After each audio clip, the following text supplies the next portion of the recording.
ಹಾವು ಮುಂಗಸಿ ತರ ಇದ್ದ ಲಗಾನ್ ಟೀಮ್ ರೆಬಲ್ಸ್ ಟೀಮ್ನ ನಾಯಕರಿಂದು ಒಂದೇ ವೇದಿಕೆಯಲ್ಲಿ ಕಾಣಿಸಿಕೊಂಡಿದ್ರು.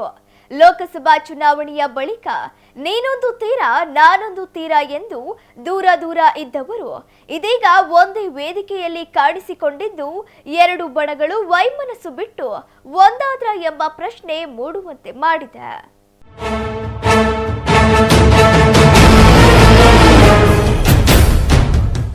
ಒಂದೇ ವೇದಿಕೆಯಲ್ಲಿ ಕಾಣಿಸಿಕೊಂಡ ರೆಬಲ್ಸ್ ಟೀಮ್ ಲಗಾನ್ ಟೀಮ್.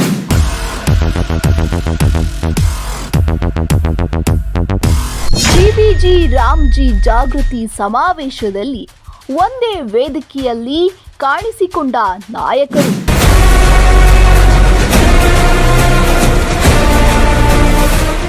ವೈಮನಸ್ಸನ್ನ ಬಿಟ್ಟು ಒಂದಾದ್ರ ದಾವಣಗೆರೆ ಜಿಲ್ಲಾ ಬಿಜೆಪಿ ನಾಯಕರು.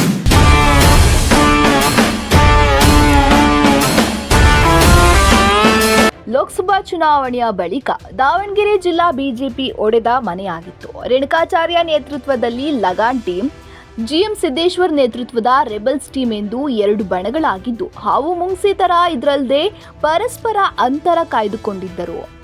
ಎರಡೂ ಟೀಮ್ಗಳು ಕೂಡ ಒಬ್ಬರ ಮೇಲೊಬ್ಬರು ಆರೋಪ ಪ್ರತ್ಯಾರೋಪ ಮಾಡುತ್ತಾ ದೆಹಲಿಯಲ್ಲಿ ವರಿಷ್ಠರಿಗೆ ದೂರು ಪ್ರತಿದೂರುಗಳನ್ನ ಕೂಡ ನೀಡಿದ್ದರು. ಆದರೆ ಇದೀಗ ಆ ಎರಡೂ ಟೀಮ್ನವರು ಪರಸ್ಪರ ವೈಮನಸ್ಸನ್ನ ಬಿಟ್ಟು ಒಂದೇ ವೇದಿಕೆಯಲ್ಲಿ ಕಾಣಿಸಿಕೊಂಡಿದ್ದು ಎರಡು ಟೀಮ್ ಒಂದಾದ್ರ ಎಂಬ ಪ್ರಶ್ನೆ ಮೂಡುವಂತೆ ಮಾಡಿದೆ.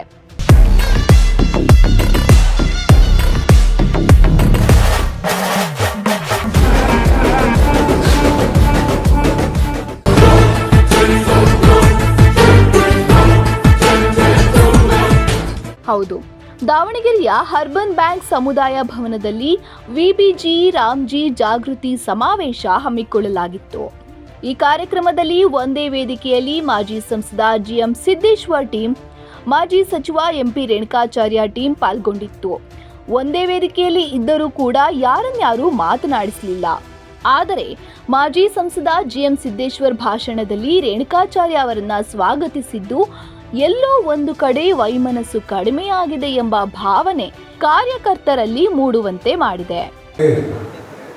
ಶಾಸಕರು ಮುಖ್ಯ ಸಚೇತಕರಾದಂಥ ಶಿವಯೋಗ ಸಭೆ ಅವರೇ, ಮಾಜಿ ಶಾಸಕರುಗಳಾದಂಥ ಎಸ್ ವಿ ರಾಮಚಂದ್ರ ಅವರೇ, ಬಸವನಾಯಕ್ ಅವರೇ, ರಾಜೇಶ್ ಅವರೇ, ಮುರುಗೇಶ್ ಆರಾಧ್ಯ ಅವರೇ, ಮಾಜಿ ಹಿಂದಿನ ಅಧ್ಯಕ್ಷರಾದಂಥ ಡೂಡಾ ಅಧ್ಯಕ್ಷರಾದಂಥ ಯಶವಂತರಾವ್ ಜಾಧವ್ ಅವರೇ, ನಿಕಟಪೂರ್ವ ಅಧ್ಯಕ್ಷರಾದಂಥ ಹನುಮಾಡಿ ವೀರೇಶ್ ಅವರೇ,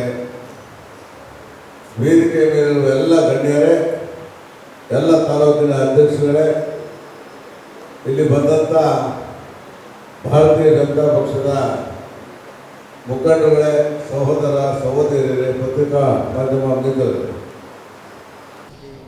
ಸರ್, ಚುನಾವಣೆ ಕೆಲವೊಂದು ವಿಚಾರದಲ್ಲಿ ಅನೇಕ ಸಾರಿ ಭಿನ್ನಾಭಿಪ್ರಾಯಗಳು ಬರೋದು ಸಹಜ, ಒಂದು ಮನೆ ಒಳಗೆ ಬರ್ತವೆ. ಅಂದರೆ ಇನ್ನು ಇದು ರಾಜಕೀಯ ಪಕ್ಷ ಹೇಳಿ ಕೇಳಿ ಇಂಥ ಪಕ್ಷದೊಳಗೆ ಭಿನ್ನಾಭಿಪ್ರಾಯಗಳು ಬರೋದೇ ಸಹಜ. ಅವನ್ನೆಲ್ಲ ಮರೆತು ಇವತ್ತು ನಾವೆಲ್ಲರೂ ಸಹಿತ ಒಟ್ಟಾಗಿ ಒಂದಾಗಿ ಹೋಗಬೇಕು ಅಂತ ನಮ್ಮ ರಾಜ್ಯ ನಾಯಕರು, ರಾಷ್ಟ್ರ ನಾಯಕರು ನಮ್ಮನ್ನೆಲ್ಲ ಕರೆದು ಮಾತಾಡಿದಾಗ ನಾವೆಲ್ಲರೂ ಸಹಿತ ನಮ್ಮ ಆಗಿರ್ತಕ್ಕಂಥ ಸಣ್ಣ ಪುಟ್ಟ ಲೋಪದೋಷಗಳನ್ನೆಲ್ಲ ಮರ್ತಿದ್ದೀವಿ, ಒಂದಾಗಿ ಹೋಗ್ತೀವಿ, ಪಕ್ಷವನ್ನು ಕಟ್ತೀವಿ. ಸರ್, ಚುನಾವಣೆ ಅಂತಲ್ಲ, ಯಾವತ್ತೂ ಸಹಿತ ಚುನಾವಣೆಗೋಸ್ಕರ ರಾಜಕೀಯ ಪಕ್ಷ ನಾವು ಯಾವತ್ತೂ ಸಹಿತ BJP ಮಾಡಿಲ್ಲ. ನೀವು ನೋಡ್ತಾ ಇದ್ದೀರಿ, ಈ ಕಾಂಗ್ರೆಸ್ನವರು ಚುನಾವಣೆ ಇನ್ನು 3 ದಿವಸ ಇದ್ದಂಗಿದ್ದಾಗ ಎದ್ದು ಬಂದು ಅವರು ದುಡ್ಡು ಹಂಚಿ ರಾಜಕೀಯ ಮಾಡ್ತಾರೆ. ಆಗಲ್ಲ. ನಮ್ಮ ಭಾರತೀಯ ಜನತಾ ಪಾರ್ಟಿಯ ಕಾರ್ಯಕರ್ತರು 24/7 ಯಾವಾಗ ಕರೆದ್ರೂ ಸಹಿತ, ಯಾವುದೇ ಕಾರ್ಯಕ್ರಮಕ್ಕೆ ಕರೆದ್ರೂ ಸಹಿತ, ಯಾವ ಹೋರಾಟಕ್ಕೆ ಕರೆದ್ರೂ ಸಹಿತ ನಮ್ಮ ಕಾರ್ಯಕರ್ತರು ಸಿದ್ಧವಾಗಿರ್ತಾರೆ. ನೀವು ನೋಡಿರಿ, ನೀವು ಕಾಂಗ್ರೆಸ್ಸಿನ ಕಾರ್ಯಕರ್ತರನ್ನ ಬೆರಳೆಣಿಕೆ ಹೆಚ್ಚು ಹುಡುಕ್ಸ್ಬೇಕು. ಅವ್ರನ್ನ ಏನು ಯಾವ್ದಾರು ಒಂದು ಹೋರಾಟಕ್ಕೆ ಮಗದೊಂದು ಕರೆದ್ರೆ ಏನು ಅವ್ರನ್ನ ಹುಡುಕ್ಬೇಕು, ಎಲ್ಲಿದಾರ ಇವರು ಅಂತಂದೇಳಿ. ಚುನಾವಣೆಗೆ ಮಾತ್ರ ಬಿಳಿ ಡ್ರೆಸ್ ಹಾಕ್ಕೊಂಡು ಶಾಲ್ ಹಾಕ್ಕೊಂಬರ್ತಾರೆ. ಆದರೆ ನಮ್ಮ ಕಾರ್ಯಕರ್ತರು ಪ್ರತಿಯೊಂದು ಹೋರಾಟಕ್ಕೂ ಸಹಿತ ಇದು ನಮ್ಮದೇ ಆದಂಥ ಹೋರಾಟ ಅನ್ನೋ ರೀತಿಯಲ್ಲಿ ಬಂದು ಕೆಲಸ ಮಾಡ್ತಾರೆ. ಅಂಥ ಕಾರ್ಯಕರ್ತರು ಪಡೆ ಇರ್ತಕ್ಕಂಥದ್ದು ನಾವು ಚುನಾವಣೆಗೋಸ್ಕರ ಕೆಲಸ ಮಾಡೋರಲ್ಲ. ದಾವಣಗೆರೆ ಜಿಲ್ಲಾ ಬಿಜೆಪಿ ಒಡೆದ ಮನೆಯಾಗಿದ್ದು ಕಾಂಗ್ರೆಸ್ಗೆ ಅಸ್ತ್ರವಾಗಿತ್ತು. ಪದೇ ಪದೇ ಬಿಜೆಪಿಯನ್ನ ಕಾಂಗ್ರೆಸ್ನವರು ಟೀಕಿಸುತ್ತಿದ್ದರು. ಆದರೆ ಇದೀಗ ಎರಡು ಬಣಗಳೂ ಕೂಡ ಒಂದೇ ವೇದಿಕೆಯಲ್ಲಿ ಕಾಣಿಸಿಕೊಂಡಿದ್ದು ಕಾರ್ಯಕರ್ತರಲ್ಲಿ ಹುಮ್ಮಸ್ಸು ಮೂಡುವಂತೆ ಮಾಡಿದೆ. ಕಾರ್ಯಕ್ರಮದಲ್ಲಿ ಮಾತನಾಡಿದ ರೇಣುಕಾಚಾರ್ಯ, ವ್ಯಕ್ತಿಗಿಂತ ಪಕ್ಷ ದೊಡ್ಡದೇ ಹೊರತು ವ್ಯಕ್ತಿ ದೊಡ್ಡವರಲ್ಲ. ರಾಷ್ಟ್ರೀಯ ಅಧ್ಯಕ್ಷರನ್ನಾಗಿ ಯುವಕನನ್ನ ಆಯ್ಕೆ ಮಾಡಿದ್ದಾರೆ ಮೋದಿಯವರು. ರಾಷ್ಟ್ರೀಯ ಅಧ್ಯಕ್ಷರಾಗಿ ಆಯ್ಕೆಯಾದ ನಿತಿನ್ ನಬೀನರನ್ನು ನಮ್ಮ ಬಾಸ್ ಅಂತ ಹೇಳಿದ್ರು. ಅದೇ ರೀತಿ ರಾಜ್ಯಾಧ್ಯಕ್ಷರಾಗಿ ವಿಜೇಂದ್ರರವರು ಪಕ್ಷ ಸಂಘಟನೆ ಮಾಡಿದ್ರು. ಆದರೆ ಅವರ ಬಗ್ಗೆ ಸಾಕಷ್ಟು ಜನರು ಏನೇನೋ ಮಾತಾಡ್ತಾ ಇದ್ದಾರೆ, ದೂರು ನೀಡ್ತಾ ಇದ್ದಾರೆ. ಅದನ್ನೆಲ್ಲ ಲೆಕ್ಕಿಸದೆ ರಾಜ್ಯಾಧ್ಯಕ್ಷರು ಕೆಲಸ ಮಾಡುತ್ತಿದ್ದಾರೆ ಎಂದರು. ಅಷ್ಟೇ ಅಲ್ಲದೆ, ನಾನು ಎನ್ನುವುದನ್ನ ಮೊದಲು ಕೈಬಿಡಬೇಕು. ನನಗೆ ಬಾಸ್ ರಾಷ್ಟ್ರೀಯ ಅಧ್ಯಕ್ಷರು, ರಾಜ್ಯಾಧ್ಯಕ್ಷರು, ಜಿಲ್ಲಾಧ್ಯಕ್ಷರು ಹಾಗೂ ಮಂಡಲ ಅಧ್ಯಕ್ಷರು ಅವರನ್ನ ಬಿಟ್ಟು ಯಾರೂ ನನಗೆ ಬಾಸ್ ಅಲ್ಲ ಎಂದು ಜಿಎಂ ಸಿದ್ದೇಶ್ವರ್ಗೆ ಪರೋಕ್ಷವಾಗಿ ಟಾಂಗ್ ನೀಡಿದ್ರು. ವ್ಯಕ್ತಿಗಿಂತ ಪಕ್ಷ ಮುಖ್ಯ, ಪಕ್ಷಕ್ಕಿಂತ ದೇಶ ಮುಖ್ಯ. ನನಗೆ ಯಾರ ಆದರ್ಶ? ಅಟಲ್ಜಿಯವರು. ಎರಡು ನಿಮಿಷ ಮುಗಿಸ್ತೀವಿ.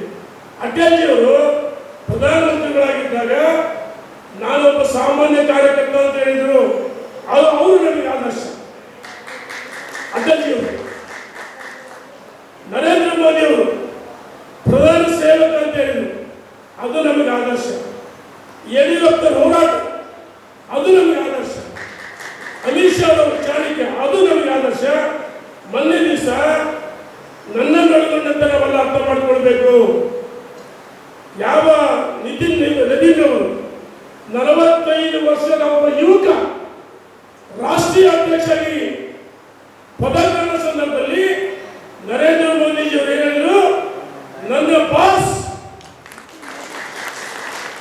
ಪ್ರಧಾನಮಂತ್ರಿಯಾಗಿ ಬಹಳಷ್ಟು ವಿಶ್ವದಲ್ಲಿ ಹೆಸರಿದ್ದಾರೆ. ಆದರೆ ಸಂಘಟನೆ ವಿಚಾರಕ್ಕೆ ಬಂದಾಗ ಏನು ನಿತಿನ್ ನಬೀನ್ ಅವರ ಕಿರಿಯ ವಯಸ್ಸು ಅಂತ ನೋಡಲಿಲ್ಲ. ಅವ್ರು ಹೇಳಿದ್ರು ನನ್ನ ಬಾಸ್ ಅಂತ ಹೇಳಿದ್ರು. ಇದು ನಮಗೆ ಆದರ್ಶ ಅಂತ ಹೇಳಲಿಕ್ಕೆ ಪಟ್ಟಿದ್ರು. ಅದೇ ರೀತಿ ರಾಜ್ಯದಲ್ಲಿ ವಿಜೇಂದ್ರ ಅವರು 51 ವರ್ಷ, ಅವ್ರಿಗೇನು ವಯಸ್ಸಿಲ್ಲ. ಅವರು ಅದರ ಕೆಲವರು ಅನಗತ್ಯವಾಗಿ ಅಪಪ್ರಚಾರ ಮಾಡಿದ್ರು. ಅದರ ಬಗ್ಗೆ ಏನು ಚರ್ಚೆ ಮಾಡಿಲ್ಲ.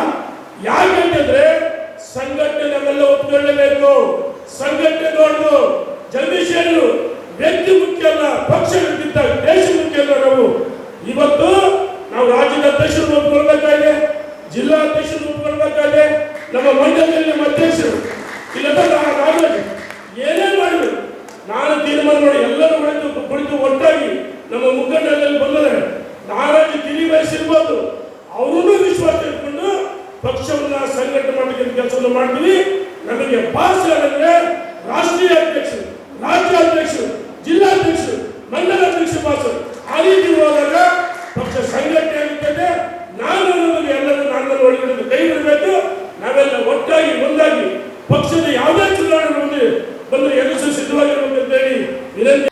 ಒಟ್ಟಿನಲ್ಲಿ ಬಿಜೆಪಿಯ ಬಣ ಬಡಿದಾಟ ಕೊಂಚ ಮಟ್ಟಿಗೆ ತಣ್ಣಗೆ ಆದಂತೆ ಕಾಣುತ್ತಿದ್ದು, ಎರಡು ಟೀಮ್ನವರು ಒಂದೇ ವೇದಿಕೆಯಲ್ಲಿ ಕಾಣಿಸಿಕೊಳ್ಳುತ್ತಿದ್ದಾರೆ.